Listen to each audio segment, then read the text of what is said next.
ജീവന്റെ തുടിപ്പുകൾ എങ്ങും നിറഞ്ഞു നിൽക്കുന്ന ഈ പ്രകൃതി എത്ര മനോഹരിയാണ്. ഓരോ സൃഷ്ടിജാലങ്ങളെയും ദൈവം സൃഷ്ടിച്ചിരിക്കുന്നത് അതിന്റെ പൂർണ്ണതയിലും സൗന്ദര്യത്തിന്റെ തികവിലുമാണ്. എന്നാൽ മനുഷ്യൻ മാത്രം അല്പം വ്യത്യസ്തനാണ്. അവൻ തന്റെ സൃഷ്ടാവിന്റെ ഭാഗഭാഗിത്വത്തോടെ തന്റെ കഴിവുകളുടെ പൂർണ്ണത സ്വയം ആർജിക്കേണ്ടിയിരിക്കുന്നു. സോളമൻ പോലും തന്റെ സർവമഹത്വത്തിലും ഇവയിലൊന്നിനെപ്പോലെ അലങ്കൃതനായിരുന്നില്ല എന്ന ക്രിസ്തുവചനം മനുഷ്യന് ദൈവാശ്രയത്തോടെ ആർജിക്കാൻ കഴിയുന്ന വലിയ മഹത്വത്തെയാണ് സൂചിപ്പിക്കുന്നത്. വളരുവാനും വികസിക്കുവാനും കഴിവുകൾ സ്വായത്തമാക്കുവാനും ജീവിതം ആസ്വദിക്കുവാനുമുള്ള അവകാശം നാം ഓരോരുത്തർക്കുമുണ്ട്. എല്ലാ കഴിവുകളോടും കൂടി സൃഷ്ടിയുടെ മകുടമായി ഭൂമിയിൽ ജീവിക്കുകയും തന്റെ സൃഷ്ടാവിനെ മഹത്വപ്പെടുത്തുകയും ചെയ്യണമെന്നതാണ് മനുഷ്യനെക്കുറിച്ചുള്ള ആത്യന്തികമായ ദൈവിക പദ്ധതി. അവൻ എല്ലായ്പ്പോഴും സന്തോഷത്തോടെ ആയിരിക്കണമെന്നും സ്വയവും മറ്റുള്ളവർക്കും സന്തോഷം പകരണമെന്നും അവിടുന്ന് ആഗ്രഹിക്കുന്നു. എന്നാൽ മാനുഷികമായി ചിന്തിച്ചാൽ സന്തോഷം അന്യമായിരിക്കുന്ന ചിലരുണ്ട്. തന്റേതല്ലാത്ത കാരണത്താൽ ജീവിതം കൈവിട്ടു പോയിരിക്കുന്നവർ, തന്റേതല്ലാത്ത കുറ്റം കൊണ്ട് അപരിഹാര്യമായ വേദനയിൽ ജീവിക്കുന്നവർ,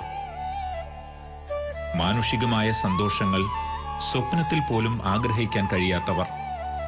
അവരുടെയൊക്കെ ജീവിതത്തിന്റെ ക്രിസ്തീയ ദർശനം നമ്മെ പഠിപ്പിക്കുന്നത് മനുഷ്യന് ദുർഗ്രഹമായ ദൈവത്തിന്റെ കൃപാസമൃദ്ധിയെക്കുറിച്ചാണ്. അത്തരം ജീവിതങ്ങൾ നമ്മുടെ ആത്മീയതയെ പരിപോഷിപ്പിക്കുന്ന അമൂല്യമായ പാഠപുസ്തകങ്ങളും ധ്യാന വിഷയവുമാണ്. കാഴ്ചയോ കേൾവിയോ വിചാരങ്ങളോ വികാരങ്ങളോ ആഗ്രഹങ്ങളോ പോലുമില്ലാതെ താൻ ആരാണെന്ന് പോലും അറിയാതെ ജീവിക്കുന്ന നോബിൾ എന്ന 26-കാരന്റെ ജീവിതം നമുക്ക് മുന്നിൽ പ്രസക്തമാകുന്നതും ഇക്കാരണത്താലാണ്. വയനാട്ടിലെ തോണിച്ചാലിലുള്ള എമ്മാവൂസ് വില്ലയിലെ നോബിളിന്റെ മുറിയുടെ മുന്നിൽ തന്നെ ഗിഫ്റ്റ് ഓഫ് ഗോഡ് എന്ന് വലിയ അക്ഷരങ്ങളിൽ എഴുതി വച്ചിരിക്കുന്നു. അവൻ തങ്ങൾക്ക് ദൈവം തന്ന സമ്മാനമാണെന്ന് ഏറ്റുപറയുന്നതോടൊപ്പം അവൻ ജീവിക്കുന്നത് നമുക്കോരോരുത്തർക്കും വേണ്ടിയാണെന്നും അവനെ ശുശ്രൂഷിക്കുന്ന സഹോദരന്മാർ ഉദ്ഘോഷിക്കുന്നു. നോബിളിനെ നമ്മൾ ശ്രദ്ധിച്ചാൽ മനോഹരമായ കണ്ണുകൾ അവനുണ്ട്, പക്ഷേ ആ കണ്ണുകൾക്ക് കാഴ്ചയില്ല. മനോഹരമായ ചെവികൾ അവനുണ്ട്, പക്ഷേ കേൾവിയില്ല. സംസാരിക്കാൻ നോബിളിന് സാധിക്കില്ല. കൈക്കും കാലിനും സ്വാധീനമില്ല. ലോകത്തിന്റെ ഒരിടത്തേക്കും ഓടിപ്പോകുവാനോ അവന് സാധിക്കുന്നില്ല. ഈ 4 ചുവരുകൾക്കുള്ളിൽ നമുക്ക് വേണ്ടി ദൈവസാന്നിധ്യ അവബോധമുണർത്തി നമ്മോടൊപ്പം എല്ലാ ദിവസവും നോബിൾ ഇവിടെ കഴിയുകയാണ്. നോബിളിന്റെ ജീവിതത്തിലെ ഒരു ദിവസം ആരംഭിക്കുന്നത് എപ്പോഴാണ് എന്ന് പറയുവാൻ നമ്മൾക്കാവില്ല. പക്ഷെ എന്നാലും അതിരാവിലെ നമ്മൾ എഴുന്നേൽക്കുന്നതോടൊപ്പം തന്നെ നോബിൾ എഴുന്നേക്കാറുണ്ട്. ഇവിടെയുള്ള ബ്രദർ സെബിനും ബ്രദർ ജോർജും ഞാനും ഉൾപ്പെടുന്ന ഈ സമൂഹം നോബിളിനെ ഭംഗിയായി പരിചരിക്കുകയും വൃത്തിയാക്കുകയും ഭക്ഷണം കൊടുത്ത് നോബിളിനെ പരിചരിക്കുകയും ചെയ്യുന്നു. ജീവനുള്ള ഒരു മനുഷ്യ ശരീരം മാത്രമാണ് ഇന്ന് നോബിൾ. ഘ്രാണശേഷിയൊഴികെ മറ്റൊരു കഴിവും അവനില്ല. ഒരു ശബ്ദം പോലും പുറപ്പെടുവിക്കാതെ ഭൂമിയെയും സഹജീവികളെയും അറിയാതെയുള്ള അവന്റെ ജീവിതം ഈ ലോകത്തിന് മുന്നിൽ ഒരു പാഠപുസ്തകമാണ്. 26 വർഷങ്ങൾക്ക് മുൻപ് ഒരു ദിവസം കോഴിക്കോട് മെഡിക്കൽ കോളേജ് ഒരു നവജാത ശിശുവിനെയും കൊണ്ട് ഒരു ടോയ്ലറ്റിൽ കയറിയ ഒരമ്മ അവനെ അവിടെ ഉപേക്ഷിച്ച് സ്ഥലം വിട്ടു. കുറച്ചു കഴിഞ്ഞ് ആ ടോയ്ലറ്റിൽ കയറിയ മറ്റൊരു സ്ത്രീ കണ്ടത് ആ കുഞ്ഞിന്റെ തല ക്ലോസറ്റിൽ തിരികെ കയറ്റി വെള്ളമൊഴിച്ചിരിക്കുന്ന ദാരുണമായ കാഴ്ചയാണ്. മരിച്ചിട്ടില്ലാതിരുന്നതിനാൽ അവർ അവനെ എടുത്ത് ചാരിറ്റി സിസ്റ്റേഴ്സ് നടത്തുന്ന കോഴിക്കോടുള്ള സെന്റ് വിൻസെന്റ് ഹോം എന്ന അനാഥാലയത്തിൽ ഏൽപ്പിച്ചു. 5 വർഷത്തോളം അവനെ ശുശ്രൂഷിച്ച ആ സഹോദരിമാർ അവന് നോബിൾ എന്ന് പേര് നൽകി. 2 വയസ്സായപ്പോഴേക്കും കാഴ്ചയ്ക്കും കേൾവിക്കും ഉൾപ്പെടെ സ്ഥായിയായ ഏറെ വൈകല്യങ്ങൾ അവനുണ്ടെന്ന് വ്യക്തമായി കഴിഞ്ഞിരുന്നു. ഇന്ന് നാം കാണുന്ന നോബിൾ ജീവിക്കുന്ന ഒരു ശരീരം മാത്രമാണ്. അവന് ചിരിക്കാൻ കഴിയില്ല, കരയാൻ കഴിയില്ല, സംസാരിക്കാൻ കഴിയില്ല, അവൻ്റെ കൈകാലുകൾ ചലിപ്പിക്കാൻ അവന് സ്വയമേ കഴിവില്ല. അവൻ്റെ ഇന്നത്തെ ഈ അവസ്ഥയ്ക്ക് കാരണം അവൻ്റെ ജനനത്തിൽ തന്നെ അവന് ലഭിച്ച കടുത്ത അവഗണനയാണ്. നോബിളിനെ നാം ആദ്യമായി കണ്ടുമുട്ടുന്നത് മെഡിക്കൽ കോളേജിലെ ഒരു ക്ലോസറ്റിൽ വെച്ചാണ്. അതിദാരുണമായ വിധത്തിൽ അവനവിടെ ഉപേക്ഷിക്കപ്പെട്ട നിലയിലാണ് നാം അവനെ കണ്ടുമുട്ടുക. ഒരു കുഞ്ഞിന് ജനിച്ചു കഴിഞ്ഞാൽ ഉടനെ ആവശ്യമായിട്ട് ലഭിക്കേണ്ട ചില ശുശ്രൂഷകളും പരിചരണങ്ങളുമുണ്ട്. നോബിളിനെ സംബന്ധിച്ച് അവന് ഒരുപക്ഷെ അവനെ കക്കൂസിലേക്ക് വലിച്ചെറിഞ്ഞപ്പോൾ തന്നെ അവൻ്റെ തല ക്ലോസറ്റിൽ ഇടിച്ചിട്ടുണ്ടാവാം. ഒരു കുഞ്ഞിന് ജനിച്ച ഉടനെ ആവശ്യത്തിന് വെള്ളം, അതുപോലെ ഗ്ലൂക്കോസിൻ്റെ അളവ്, ബ്രെയിനിലേക്കുള്ള ഓക്സിജൻ, ഇതെല്ലാം ക്രമമായ അളവിൽ ലഭിച്ചാൽ മാത്രമേ ഒരു കുഞ്ഞിന് സാധാരണ രീതിയിൽ വളരാനാവുകയുള്ളൂ. ഹൈപ്പോഗ്ലൈസേമിയ, ശരീരത്തിൽ ഗ്ലൂക്കോസിൻ്റെ അളവ് കുറയുന്നത്, ശരീരത്തിൽ വെള്ളത്തിൻ്റെ അളവ് കുറയുന്നതിന് നമ്മൾ ഡീഹൈഡ്രേഷൻ എന്ന് പറയും. അതുപോലെ തലച്ചോറിലേക്കുള്ള ഓക്സിജന്റെ അളവ് കുറയുന്നതിന് സെറിബ്രൽ ഹൈപ്പോക്സിയ എന്ന് പറയും. ഈ 3 അവസ്ഥകളാണ് ഈ ഇന്നത്തെ നോബിളിന്റെ ഈ അവസ്ഥയിലേക്ക് അവനെ എത്തിച്ചത് എന്ന് നമുക്ക് തീർച്ചയായിട്ടും പറയാം. 5 വയസ്സ് കഴിഞ്ഞപ്പോൾ അവർ നോബിളിനെ മാനസിക വളർച്ചയെത്താത്ത കുഞ്ഞുങ്ങൾക്കു വേണ്ടി മലബാർ മിഷണറി ബ്രദേഴ്സ് നടത്തുന്ന എമ്മാവൂസ് വില്ല എന്ന ഭവനത്തിൽ ഏൽപ്പിച്ചു. പെൺകുട്ടികൾക്ക് 5 വയസ്സാകുമ്പോൾ ഞങ്ങളുടെ തന്നെ വൈത്തിരി സ്കൂളിലേക്ക് അയക്കും. ആൺകുട്ടികളെ ചെറുവണ്ണൂരുള്ള ഈ രൂപതയുടെ വക ഓർഫനേജിൽ സ്കൂളിലേക്ക് അവിടെയും ചേർക്കും. ഇവന് ഈ കണ്ടീഷൻ ആയതുകൊണ്ട് നോബിളിനെ എവിടെയും കൊണ്ടുവാക്കാൻ ഞങ്ങൾക്ക് ഒരു സ്ഥാപനമോ ഒരു സ്ഥലമോ ഇല്ലായിരുന്നു. അങ്ങനെ തമ്പുരാൻ്റെ അനുഗ്രഹത്തെ കൊണ്ട് ഞങ്ങൾ മാനന്തവാടിയിലുള്ള എമ്മാവൂസ് വില്ല കണ്ടുപിടിച്ചു.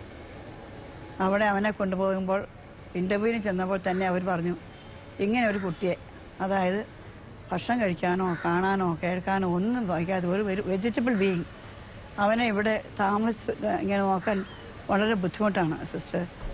അങ്ങനെ ഒരു സംവിധാനം ഞങ്ങൾക്കില്ല, നിയമവുമില്ല. എങ്കിലും അന്ന് അവിടെ ഉണ്ടായിരുന്ന അവിടെ ഒരു റിട്ടയേർഡ് സുപ്പീരിയർ ബ്രദർ ഫിദലിസ്, വളരെ വിശുദ്ധനായ ഒരു ബ്രദറായിരുന്നു. അദ്ദേഹമാണ് പറഞ്ഞത്, അതൊരു ക്രിസ്മസ് കാലമായിരുന്നു, ഒരു ഡിസംബർ മാസം. ബ്രദർ പറഞ്ഞു മറ്റു ബ്രദേഴ്സിനോട്, ബ്രദറെ നമുക്കിവനെ തമ്പുരാൻ തന്ന ഉണ്ണീശോ തന്ന ഒരു സമ്മാനമായിട്ട് അങ്ങ് സ്വീകരിക്കാമെന്ന്. അങ്ങനെ ഞങ്ങൾ നോബിളിനെ പിന്നീട് എമ്മാവൂസ് വില്ലയിലേക്ക് ആക്കി. അന്നു മുതൽ 21 വർഷത്തിലേറെയായി ആ സഹോദരന്മാർ നോബിളിനെ ദൈവം തങ്ങൾക്ക് നൽകിയ സമ്മാനമായി കണ്ട് ശുശ്രൂഷിക്കുന്നു.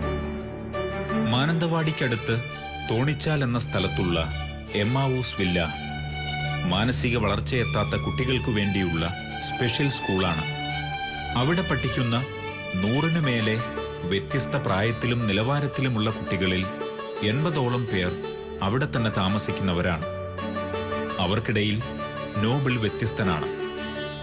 ദൈവത്തിന്റെ സവിശേഷമായ ഒരു സമ്മാനമായി അവനെ കാണുന്ന ബ്രദേഴ്സ് മികച്ച സൗകര്യങ്ങളോടെ പ്രത്യേകമായി തയ്യാറാക്കിയിരിക്കുന്ന ഒരു മുറിയാണ് അവന് നൽകിയിരിക്കുന്നത്. നോബിൾ തനിക്ക് വലിയൊരു ധ്യാന വിഷയമാണെന്ന് ആശ്രമത്തിന്റെ ഇപ്പോഴത്തെ സുപ്പീരിയറും മുൻ പ്രൊവിൻഷ്യാളുമായ ബ്രദർ ഫ്രാങ്കോ കണ്ണമ്പുഴ പറയുന്നു. നോബിളിന്റെ മുറിയുടെ മുൻപിൽ ഞങ്ങൾ എഴുതി വെച്ചിട്ടുണ്ട് ദ ഗിഫ്റ്റ് ഓഫ് ഗാഡ് എന്ന്. എന്തുകൊണ്ടാണ് നോബിൾ ദൈവത്തിന്റെ ദാനമായി നമ്മുടെ മുമ്പിൽ നിൽക്കുന്നത്? അത് പ്രഥമവും പ്രധാനവുമായി അത് ദൈവസാന്നിധ്യ അനുഭവം നമുക്ക് നൽകുന്നത് കൊണ്ടാണ്. കണ്ണുണ്ടായിട്ടും കാണേണ്ടത് തന്നെയാണോ ഞാൻ കാണുന്നത് എന്ന് ചിന്തിക്കുവാനും, ചെവിയുണ്ടായിട്ട് കേൾക്കേണ്ടത് തന്നെയാണോ ഞാൻ കേൾക്കുന്നത് എന്ന് ചിന്തിക്കുവാനും, ഞാൻ പറയേണ്ടത് തന്നെയാണോ പറയുന്നത് എന്ന് ചിന്തിക്കുവാനും ഈ നോബിൾ നമ്മുടെ മുമ്പിൽ ചോദ്യചിഹ്നമായി നിൽക്കുകയാണ്. ദൈവത്തിന്റെ ആത്മീയമായ അനുഭവം നോബിളിലൂടെ നമുക്ക് കിട്ടുന്നത്, നോബിൾ ഇന്ന് ജീവിക്കുന്നത് നമുക്ക് വേണ്ടി ആകുമ്പോഴാണ്. വൈദ്യശാസ്ത്രം അവന് കൽപ്പിച്ച സമയം മുഴുവൻ കഴിഞ്ഞിട്ടും നോബിൾ ഇന്ന് ഇവിടെ ജീവിക്കുന്നുണ്ട് എങ്കിൽ ആ നോബിൾ നമുക്ക് വേണ്ടി മാത്രമാണ് ജീവിക്കുന്നത്. 7 വയസ്സുവരെ മാത്രമേ അവന് പരമാവധി ആയുസുള്ളൂ എന്ന് വൈദ്യശാസ്ത്രം വർഷങ്ങൾക്ക് മുൻപേ വിധി എഴുതിയിരുന്നുവെങ്കിലും ഇന്നും നമുക്കായി അവൻ ജീവിച്ചിരിക്കുന്നു. ഓരോരുത്തരുടെയും സ്വാർത്ഥ താൽപര്യങ്ങൾ മറ്റുള്ള ആത്മാക്കൾക്കും ജീവനുകൾക്കും ഭീഷണിയാകുന്ന ഈ ആധുനിക കാലഘട്ടത്തിൽ നാം ഓരോരുത്തരുടെയും മുന്നിൽ ഒരു ഓർമ്മപ്പെടുത്തലാണ് അവൻ. എല്ലാ കഴിവുകളും ഉണ്ടായിട്ടും സൃഷ്ടാവിനെ മഹത്വപ്പെടുത്താതെയും ആ ദൈവദാനങ്ങളുടെ മഹനീയത ഗ്രഹിക്കാതെയും കഴിവുകളെ ദുർവിനിയോഗം ചെയ്തും ജീവിക്കുന്ന ഓരോരുത്തർക്കും മുന്നിൽ വലിയൊരു ചോദ്യചിഹ്നമാണ് നോബിൾ. കഴിവുകളുടെയും സൗന്ദര്യത്തിന്റെയും ആരോഗ്യത്തിന്റെയും എല്ലാം മാനുഷിക തലത്തിനപ്പുറം ദൈവം നിക്ഷേപിച്ചിരിക്കുന്ന മൂല്യമേറിയ ഒരാത്മാവ് മനുഷ്യനിൽ കുടികൊള്ളുന്നു എന്ന തിരിച്ചറിവിൽ സഹജീവികളോടുള്ള കൂടുതലായ പരിഗണന ആവശ്യപ്പെടുന്ന ഒരു മുന്നറിയിപ്പുമാണ് ആ ജീവിതം. ഇന്നത്തെ സമൂഹത്തിന്റെ മുൻപിൽ നോബിൾ നൽകുന്ന വലിയ സന്ദേശം കുഞ്ഞുങ്ങൾ ദൈവത്തിന്റെ ദാനമാണ് എന്നുള്ള വലിയ സത്യമാണ്. പക്ഷേ കുഞ്ഞുങ്ങളെ ജനിക്കുന്നതിന് മുൻപേ തന്നെ നിഷ്കരണം വധിക്കുന്ന ഒരു സമൂഹത്തിൽ കൂടെയാണ് നമ്മൾ കടന്നു പോകുന്നത്. ജനിച്ചതിന് ശേഷവും ആർക്കും വേണ്ടാത്ത തരത്തിൽ ഉപേക്ഷിക്കപ്പെടുന്ന ധാരാളം കുഞ്ഞുങ്ങളും നമ്മുടെ സമൂഹത്തിലുണ്ട്. അവരൊക്കെ ഒരു തരത്തിലല്ലെങ്കിൽ മറ്റൊരു തരത്തിൽ നമ്മുടെയൊക്കെ ചിന്തകളെയും നമ്മുടെയൊക്കെ ഭാവനകളെയും ഉണർത്താൻ ദൈവം നമ്മുടെ മുമ്പിൽ വയ്ക്കുന്ന വലിയ യാഥാർത്ഥ്യങ്ങളാണ്. ഈ യാഥാർത്ഥ്യങ്ങളെ തിരിച്ചറിയാതെയുള്ള നമ്മുടെ ഈ ഓട്ടം പലപ്പോഴും നാം ആരാണ് എന്ന് തിരിച്ചറിയാൻ കഴിയാത്ത രീതിയിൽ നമ്മെ കൊണ്ടുചെന്നെത്തിക്കുന്നു. അവിടെയാണ് നോബിൾ നമുക്ക് മുമ്പിൽ മാതൃകയായി നിൽക്കുന്നത്.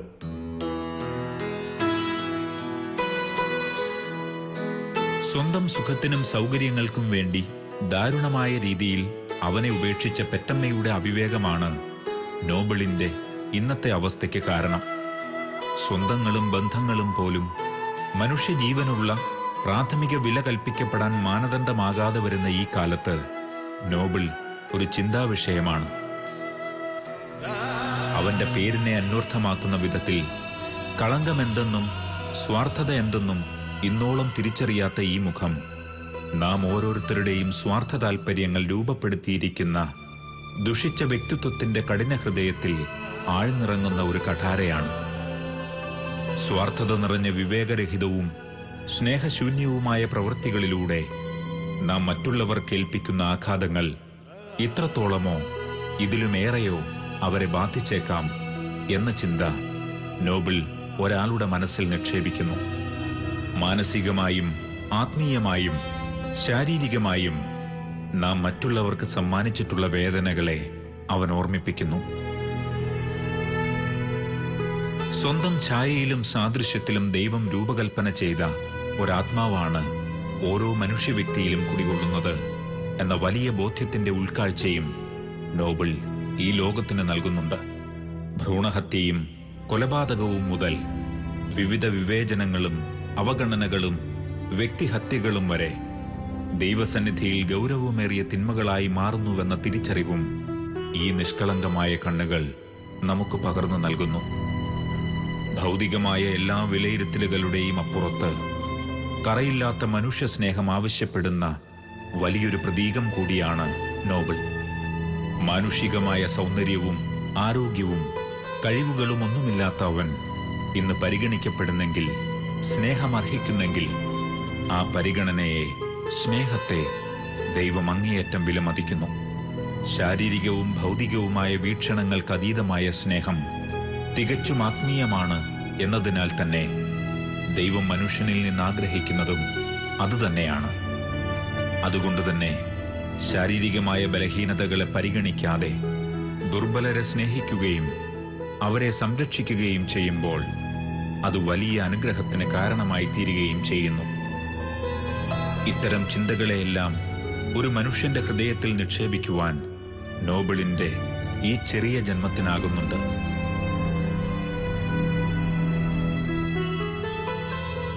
ദൈവം നോബിളിന്റെ ഉള്ളിൽ ഒരാത്മാവിനെ നൽകിയിട്ടുണ്ട്. ആ ആത്മാവ് ദൈവം തിരിച്ചെടുക്കുന്നതുവരെ അതിനെ കാത്തുസൂക്ഷിക്കാനുള്ള ബാധ്യതയാണ് സമൂഹത്തിൽ നമുക്കൊക്കെ ഉള്ളത്. മറ്റുള്ളവരുടെ ആത്മാക്കളെ, മറ്റുള്ളവരിൽ അവരുടെ സ്നേഹത്തെയും അവരുടെ പ്രോത്സാഹനത്തെയും ഒക്കെ മനസ്സിലാക്കാനും ആത്മാക്കളെ സംരക്ഷിക്കാനും മറ്റുള്ള സഹജീവികളോട് നമ്മളുടെ പെരുമാറ്റത്തിൽ ഈ വിശാലമായ വീക്ഷണം ഉണ്ടാകുവാനുമൊക്കെ നോബിൾ നമുക്ക് മുമ്പിൽ ഇന്ന് ജീവിക്കുന്നു. ദൈവം സ്വന്തം കരം കൊണ്ട് മെനഞ്ഞ് ഈ ലോകത്തിലേക്ക് അയച്ച ഓരോ മനുഷ്യന്റെയും ജീവിതത്തിന്റെ പരമമായ ലക്ഷ്യം ദൈവത്തെ മഹത്വപ്പെടുത്തി ദൈവത്തിങ്കലേക്ക് എത്തിച്ചേരുകയാണ്. താലന്തുകളുടെ ഉപമയിലൂടെ ഈശോ നൽകുന്ന സന്ദേശം ആ താലന്തുകൾ ഭൃത്യരെ ഏൽപ്പിച്ച യജമാനനോടുള്ള അവരുടെ വിശ്വസ്തതയും താലന്തുകളുടെ വിനിയോഗവും സംബന്ധിച്ചാണ്. നമുക്ക് കഴിവുകൾ നൽകിയ ദൈവം തന്നെയാണ് യജമാനൻ. നാനാവിധങ്ങളും അതുല്യങ്ങളുമാണ് നമുക്ക് നൽകപ്പെട്ടിരിക്കുന്ന കഴിവുകൾ. അവ നൽകിയിരിക്കുന്ന യജമാനന്റെ ആഗ്രഹം പോലെ അത് വിനിയോഗിക്കപ്പെടാതെ പോയാൽ ആ ഭൃത്യൻ അവിശ്വസ്തനും അധർമ്മിയുമായി പരിഗണിക്കപ്പെടും എന്നവിടുന്ന് സൂചിപ്പിക്കുന്നു.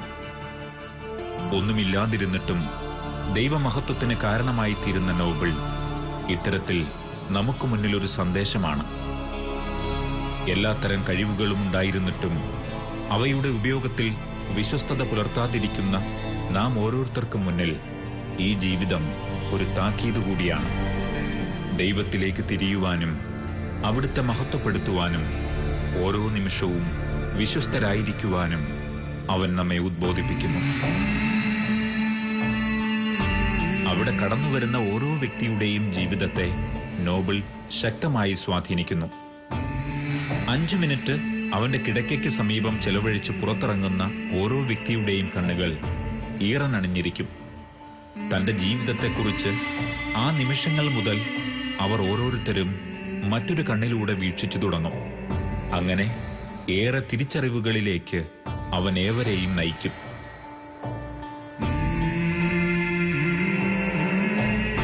ക്രിസ്തീയ സഹനം രക്ഷയിലേക്കുള്ള മാർഗമാണ്. മനുഷ്യനായി പിറന്ന വ്യക്തിയുടെ സഹനം ആത്മീയമായ അർത്ഥത്തിൽ തനിക്കു തന്നെയും മറ്റുള്ളവർക്കും വലിയ അനുഗ്രഹങ്ങൾ പ്രദാനം ചെയ്യുന്നു. ഇവിടെ നോബിളിന്റെ ജീവിതത്തിലും അവനിലൂടെ മറ്റുള്ളവരും സ്വീകരിക്കുന്ന സഹനങ്ങൾ ദൈവസന്നിധിയിൽ വിലയേറിയതാണ്. നോബിളിന്റെ ശാരീരിക അവസ്ഥകൾ ഏറെ പരിതാപകരമാണ്. പതിവായുള്ള അപസ്മാരം പോലുള്ള രോഗാവസ്ഥകളും മലമൂത്ര വിസർജനങ്ങൾക്ക് സ്വയം നിയന്ത്രണമില്ലായ്മയും അവനുണ്ട്. അതുകൊണ്ടുതന്നെ രാപ്പകൽ ഭേദമില്ലാതെ അവനെ പരിചരിക്കാൻ പ്രതിജ്ഞാബദ്ധരാണ് എമ്മാവൂസ് വില്ലയിലെ ബ്രദേഴ്സ്. 1/4 നൂറ്റാണ്ടോളമായി അല്പം പോലും ആശ്വാസമില്ലാതെ തുടരുന്ന നോബിളിന്റെ പരിതാപകരമായ ഇത്തരം സ്ഥിതിവിശേഷങ്ങൾ ഇനിയും എത്ര കാലം തുടർന്നാലും സന്തോഷത്തോടെ അവനെ പരിചരിക്കുവാൻ ഇവർ തയ്യാറാണ്. കാരണം അവൻ അവർക്ക് ദൈവം നൽകിയിരിക്കുന്ന അമൂല്യമായ സമ്മാനമാണ്. The gift of God.